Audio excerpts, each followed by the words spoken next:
வணக்கம் நண்பர்களே. Welcome to movie critic channel. இன்னைக்கு நம்ம பார்க்க போற திரைப்படம் 2024ஆம் ஆண்டு ஒரு இந்தோனேஷிய ஹாரர் படமா வெளிவந்திருக்கிற கிரேவ் டார்ச்சர் படத்தோட ரிவ்யூ பத்தி தான் தெரிஞ்சுக்க போறோம். இந்த படத்தை சாத்தான் ஸ்லேவ்ஸ் படத்தை உருவாக்கிய ஜாக்கோ அன்வர் தான் இந்த படத்தையும் உருவாக்கி இருக்கிறாரு.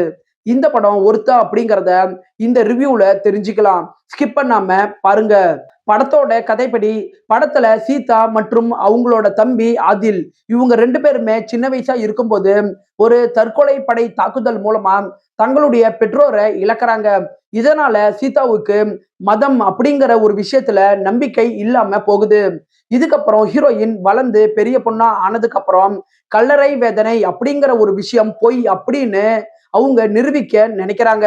அதுக்காக ஹீரோயின் ஊர்லயே அதிக பாவம் செஞ்ச நபர் இறக்கும்போது அந்த கலருக்குள்ள ஒளிஞ்சுக்கிட்டு இருந்து நடக்கிறத வீடியோ எடுக்கணும் அப்படின்னு ஹீரோயின் முடிவு பண்றாங்க.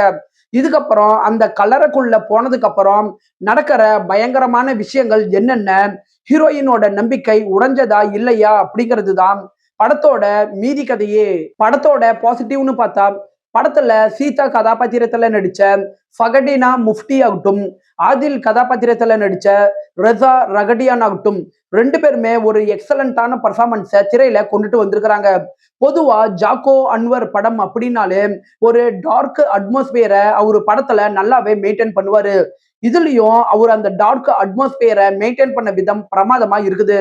இந்த படம் 2 மணி நேரத்துக்குள்ள இருக்கிற மாதிரி தான் பிரசன்ட் பண்ணப்பட்டிருக்குது. சோ குயிக்கா உங்களால பார்த்து முடிக்க முடியும். படத்துல வர ஹாரர் காட்சிகளை விட ஹாரர் காட்சிகள் வர இடங்கள்ல வர சவுண்டிங் ஒர்க் தான் நம்மள பல இடங்கள்ல பயமுறுத்தி ஹாரர் காட்சிகளை காப்பாத்தி கொடுத்துருக்குது. படத்துல வர ஹாரர் காட்சிகள் படத்துக்கு நல்லாவே கை கொடுத்துருக்குது. படத்துல வெறும் ஜம்ப்ஸ்கேர் காட்சிகள் மட்டும் இல்லாம மதம், நம்பிக்கை மற்றும் மனிதனோட பொறுப்பை பத்தி இந்த படம் பேசுறது நல்லாவே இருக்குது. படத்தோட கிளைமேக்ஸ் காட்சியை பார்க்கும்போது அது நம்ம கற்பனைக்கு எட்டாத ஒரு விஷயமா தான் இருக்குது. படத்தோட குறைகள் அப்படின்னு பாத்தீங்கன்னா படத்தோட திரைக்கதையில சுவாரஸ்யம் அப்படிங்கிற ஒரு விஷயம் அப் அண்ட் டவுனா தான் மூவ் ஆகுது. படத்துல சிஜிஐ சம்பந்தப்பட்ட காட்சிகளுக்கு இன்னுமே முக்கியத்துவங்கள் கொஞ்சம் கொடுத்துருக்கலாம். படத்துல வர சப்ளாட்ஸ் மெயின் கதையோட வேகத்தை கொஞ்சம் குறைக்க தான் செய்யுது.